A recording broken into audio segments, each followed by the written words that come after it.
The plant growing as a weed in your backyard right now, the one you have been pulling up and discarding every spring without a second thought, may be worth $30 a pound to the right buyer. And the right buyer is actively looking for it, paying premium prices, and finding almost nobody willing to supply them.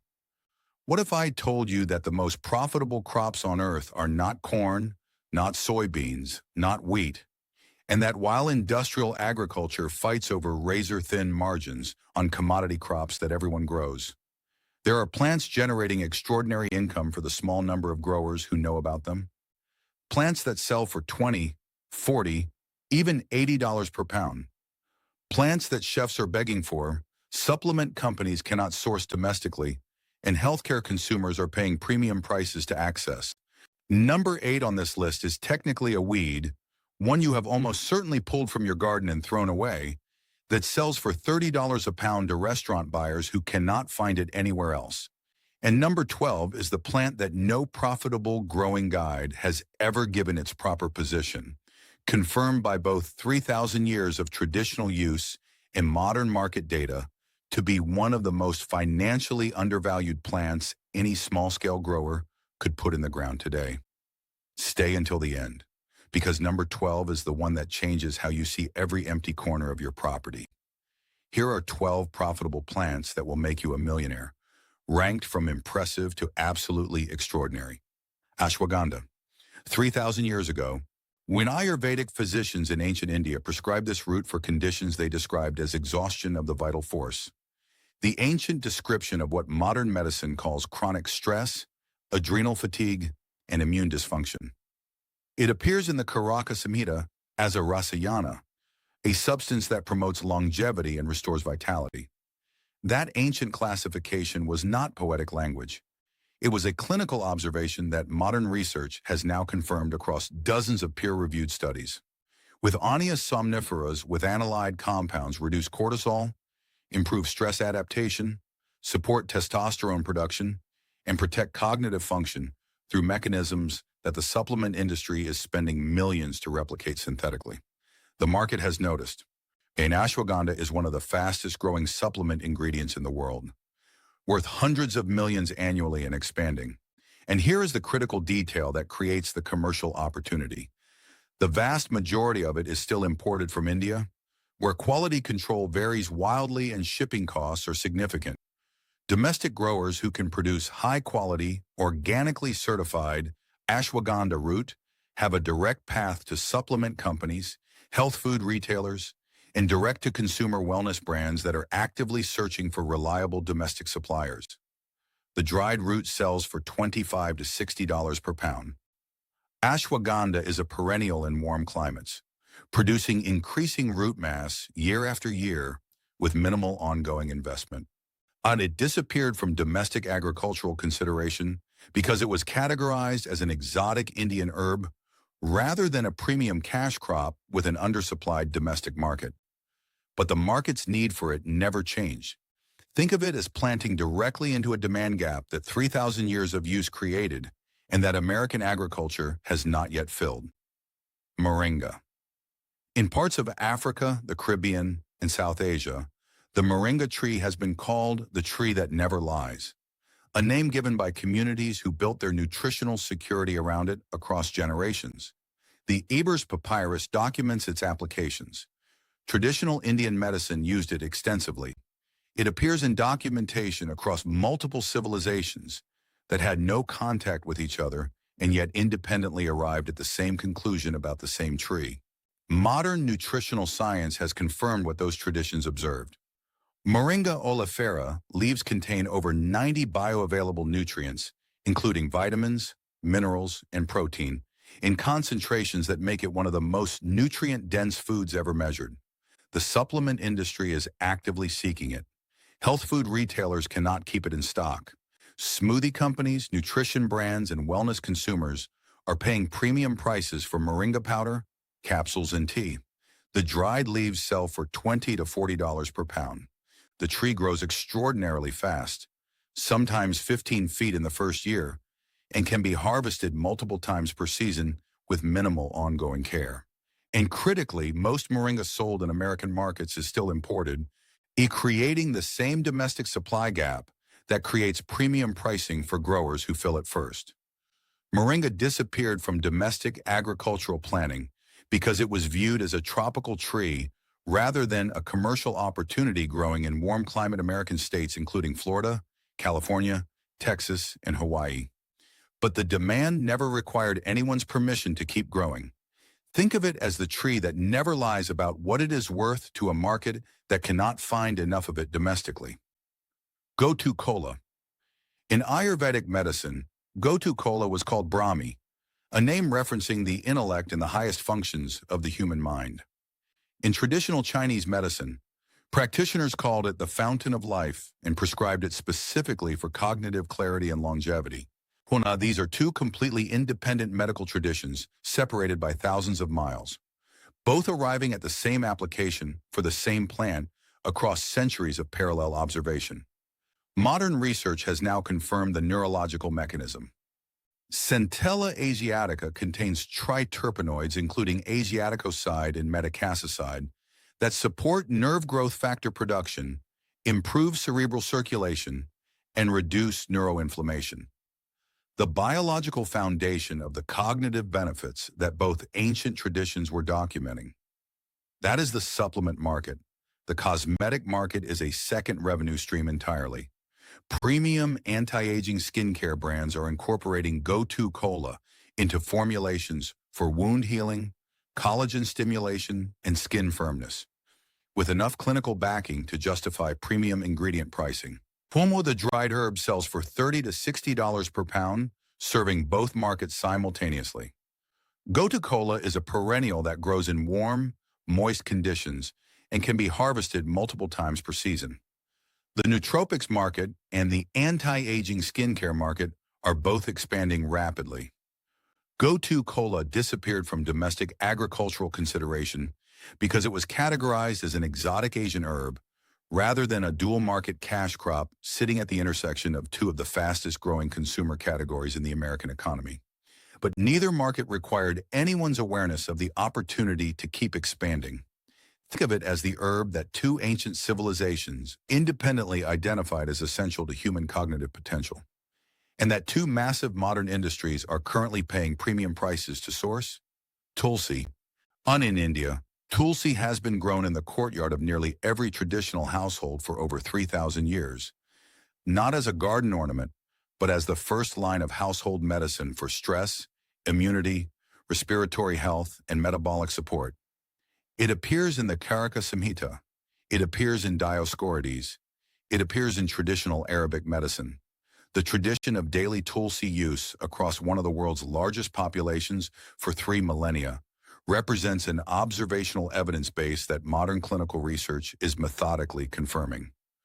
Ocimum tenuiflorum contains eugenol, ursolic acid, and rosmarinic acid with documented adaptogenic, anti-inflammatory, and immune-modulating properties. The American wellness market has discovered Tulsi. Adaptogenic tea brands have made it a flagship ingredient. Supplement companies are formulating it into immune support and stress products. Health food retailers stock multiple Tulsi products and cannot always keep shelves full. The dried leaves sell for $20 to $45 per pound.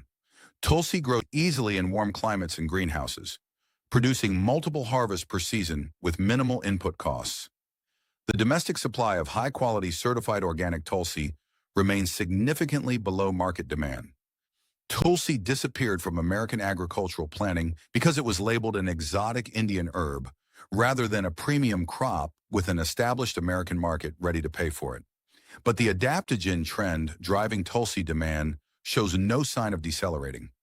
Think of it as the sacred herb that 3,000 years of daily household use validated, and that the American wellness industry is now paying you to grow if you simply decide to grow it.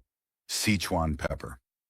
In the markets of ancient China, Sichuan pepper was considered so valuable that it was used as tribute payments to emperors. It appears in Chinese medical texts dating back over 2,000 years as both a culinary essential and a medicinal compound for digestive and circulatory conditions. That historical valuation was not ceremonial. It was recognition of something genuinely irreplaceable. Xanthoxylum species produce the unique tingling, numbing sensation called mala, created by hydroxy-alpha-sonshul compounds that activate specific nerve endings in the mouth in a way that no other spice on earth can replicate. There is no substitute. For Sichuan cuisine authenticity, it is required. And Sichuan cuisine is experiencing a moment of extraordinary cultural expansion in American fine dining and home cooking simultaneously. The dried pepper sells for $40 to $80 per pound. The plant grows in temperate climates. It does not require tropical conditions and can be cultivated in most American growing zones with appropriate variety selection. Domestic commercial production is nearly non-existent. The supply gap between expanding restaurant demand and available domestic sourcing represents one of the clearest commercial opportunities in specialty agriculture today. The Sichuan pepper disappeared from domestic agricultural consideration because it required specific knowledge of harvest timing and processing that mainstream agricultural education never provided. But the demand from restaurants willing to pay $80 a pound never required agricultural education to keep growing. Think of it as the spice that no authentic dish can replace and that almost no domestic grower is supplying, which is not a problem. It is a market position. Saffron. In ancient Persia, saffron was so valuable that it was used as currency, woven into the burial shrouds of royalty, and presented as diplomatic gifts between kingdoms. It appears in the Song of Solomon. It appears in ancient Egyptian medical texts. It appears in Greek medical literature from Dioscorides onward. For over 3,000 years, every civilization that encountered saffron assigned it extraordinary value, and modern pharmaceutical and culinary markets have confirmed that valuation with pricing that makes it the most expensive spice by weight in the world. The stigmas of Crocus sativus sell for $500 to $5,000 per pound depending on quality and certification. Each flower produces 3 stigmas. The harvest is manual and time-sensitive. That labor intensity is precisely what keeps prices high and maintains the barrier to entry that protects premium pricing for serious growers. A quarter acre of saffron can generate $30,000 or more annually in a market where quality certified domestic production commands premium over imported varieties with inconsistent standards. Saffron thrives in well-drained soil with full sun and actually grows well in many American climates, including the Pacific Northwest, New England, and the Mountain States. Saffron disappeared from domestic agricultural planning because the manual harvest requirement was viewed as a disadvantage rather than as the mechanism that protects premium pricing from industrial competition. But the buyers paying $5,000 a pound never required a simpler harvest method to keep buying. Think of it as the spice that kings used as currency, still commanding prices that justify treating every flower on your property as a financial asset. Hyssop. In Psalm 51:7, David writes, "Purge me with hyssop, and I shall be clean." Exodus 12:22 describes using hyssop to apply the Passover blood to doorposts. At the crucifixion, a sponge was lifted to Jesus on a hyssop branch. This plant appears the most significant purification moments in all of Scripture, not as background detail, but as the specifically named instrument of cleansing. Modern botanical research has confirmed why ancient traditions chose this plant for purification ceremonies specifically. Hyssopus officinalis contains carvacrol and thymol, the same antimicrobial compounds that make oregano oil one of the most potent natural antiseptics identified, along with rosmarinic acid and volatile oils with documented expectorant and anti-inflammatory properties. The dried flowering tops sell for $20 to $35 per pound. The market is craft tea companies looking for unusual, flavorful herbs with stories behind them, traditional herbalists, essential oil producers, and natural health product manufacturers. Hyssop is a hardy perennial that grows vigorously in poor soil with full sun and minimal water once established. It can be harvested multiple times per season and requires almost no inputs after the first year. Hyssop disappeared from domestic commercial cultivation when mass-market tea companies standardized around a small set of familiar herbs, and the craft tea revolution that created demand for unusual aromatic herbs had not yet arrived. But that revolution has arrived, and the craft tea market is paying premium prices for exactly the flavor, history, and botanical narrative that hyssop provides. Think of it as the plant mentioned more times in the most widely read book in human history than any other herb. Still available to grow. Still carrying a story that makes every dried bundle worth $35 to someone who understands its value. If you are seeing the pattern here, if you are beginning to understand that the plants generating extraordinary income for small-scale growers are almost never the ones that mainstream agriculture recommends, and almost always the ones that have a 3,000-year history of documented value that modern markets are now paying to access, hit the like button right now. It helps this reach the people who are one plant decision away from changing their financial trajectory. Subscribe and turn on the bell, because the plants coming next are where the income potential becomes genuinely extraordinary. Purslane. Here is the one that will stop you mid-sentence if you have ever spent a morning pulling it from your garden. Purslane, Portulaca oleracea, sells for $15 to $30 per pound to restaurant buyers who cannot source it reliably in most American markets. That weed you were discarding is the product those buyers are calling suppliers to find. The ancient world understood its value. It appears in traditional Arabic medicine. It appears in ancient Greek herbal texts. It appears in traditional Chinese medicine. Every Mediterranean culture that encountered it incorporated it into daily cooking. And now research has confirmed the nutritional basis for that universal adoption. Purslane contains more omega-3 fatty acids than spinach, or almost any other leafy green. It has a bright, lemony, slightly crisp flavor that farm-to-table restaurants specifically seek for salads and garnishes. And it grows with essentially no inputs, no irrigation beyond rainfall, no fertilizer, no pest management. What most gardeners spend energy removing, commercial buyers are actively calling to purchase at $30 a pound. Purslane disappeared from domestic commercial cultivation because it was categorized as a weed by agricultural education systems that did not recognize its culinary and nutritional market value. But the farm-to-table restaurants paying $30 a pound for it were never consulting agricultural textbooks to decide what they wanted. Think of it as the $30 a pound product you have been composting, and the decision to stop composting it is the only change required. Lemon balm. Among Dioscorides documented lemon balm in Demeteria Medica in the 1st century AD as a specific remedy for heart disturbances and nervous agitation. A clinical description that maps precisely onto the anxiety and stress conditions driving the most explosive growth in the American wellness market today. It appears in traditional European herbal medicine with consistent documentation across centuries. Paracelsus called it the elixir of life in the 16th century. The ancestral documentation of its calming properties predates modern clinical confirmation by 1,700 years. Melissa officinalis contains rosmarinic acid and flavonoids that reduce cortisol, enhance GABA availability, and produce measurable reductions in anxiety without dependency or cognitive impairment, making it one of the most appealing natural stress relief ingredients for a market that is actively moving away from pharmaceutical options with documented side effects. The dried herb sells for $20 to $40 per pound.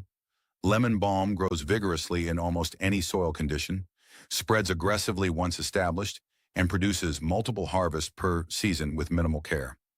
The wellness industry's demand for gentle, effective, non-pharmaceutical stress support is generating extraordinary revenue for supplement companies, tea brands, and tincture makers who need reliable herbal suppliers they cannot currently find in sufficient domestic quantity. Lemon balm disappeared from domestic commercial agriculture because it was viewed as a backyard herb rather than a commercial crop. But the distinction between a backyard herb selling for $40 a pound and a commercial crop selling for $40 a pound is only the decision to treat it as one. Think of it as the elixir of life that Paracelsus named. Still spreading enthusiastically in every garden it touches, still generating $40 a pound for anyone who decides to harvest rather than trim it. Fenugreek.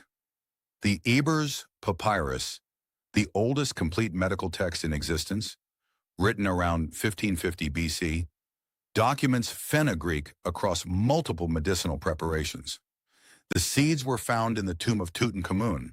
They appear in Ayurvedic medicine, in traditional Arabic medicine, and in traditional Ethiopian, Indian, and Middle Eastern cuisines with a universality that reflects 3,000 years of independently confirmed value.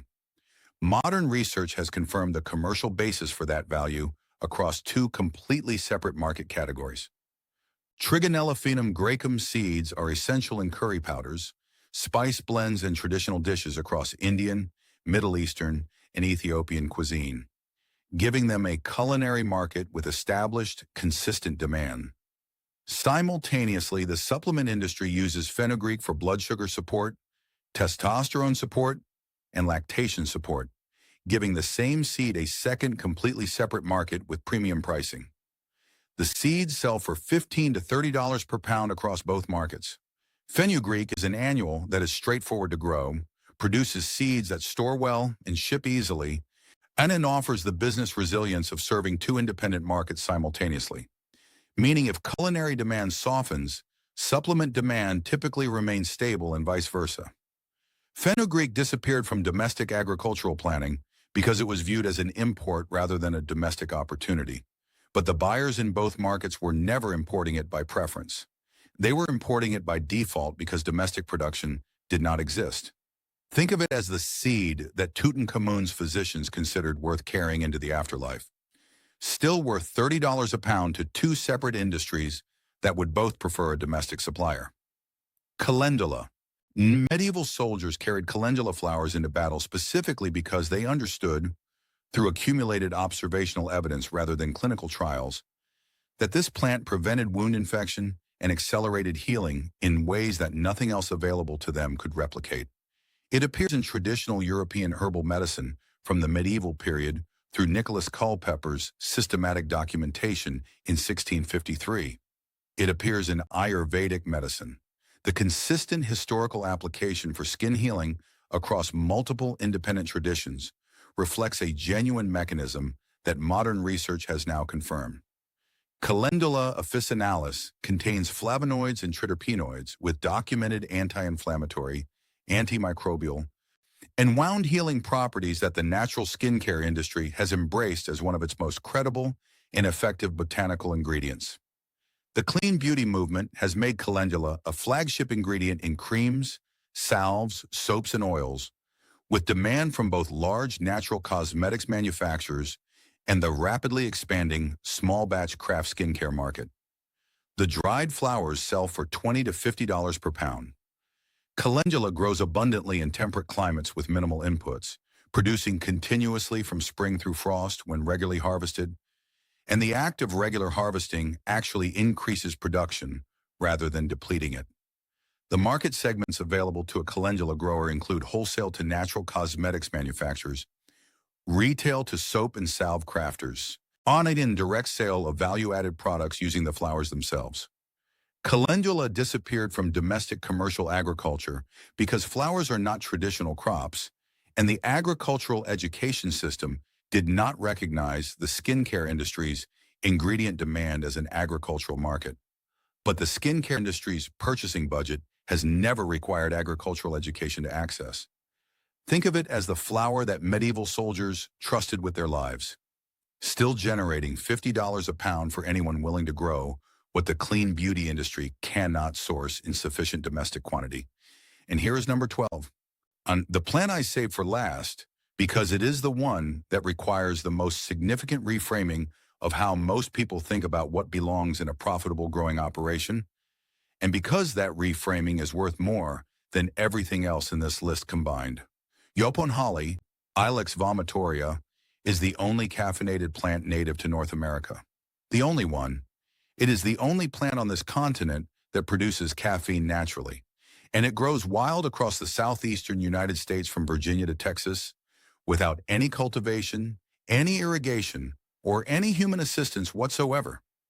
Native Americans consumed Yopon tea for centuries, documented by European explorers who encountered it consistently across southeastern tribes as a central ceremonial and daily beverage. The tea produces a smooth, a clear-headed caffeine effect that users describe as lacking the anxiety and jitteriness that coffee produces in sensitive individuals. The dried leaves sell for $30 to $70 per pound, And the market opportunity is not simply the specialty tea category, it is the positioning of Yaupon as America's native caffeine source at a moment when consumers are actively seeking locally grown, sustainably sourced, culturally meaningful products. The craft beverage industry has created premium pricing for exactly this category of product. Yaupon disappeared from American agricultural and commercial consciousness when European colonists arrived with their own preferred caffeinated beverages, tea and coffee, and a Latin name assigned to Yaupon that discouraged its adoption in polite society. That is the entire history of its suppression. Not pharmaceutical interests, not commercial competition, a Latin name and a preference for imported alternatives that no one revisited for 300 years. The plant kept growing across the southeastern United States the entire time. Still caffeinated, still requiring no cultivation, still producing leaves that sell for $70 a pound to buyers who understand what they have. A Yaupon operation can be built from wild harvested stock at near zero input cost or cultivated for consistent quality and premium certification pricing. The perennial shrub requires essentially no ongoing care once established. The craft beverage market is paying premium prices for exactly the authenticity, locality, and cultural narrative that Yaupon provides in abundance. And the supply gap between existing demand and available domestic sourcing represents one of the clearest commercial opportunities in specialty agriculture that almost no one has moved to fill.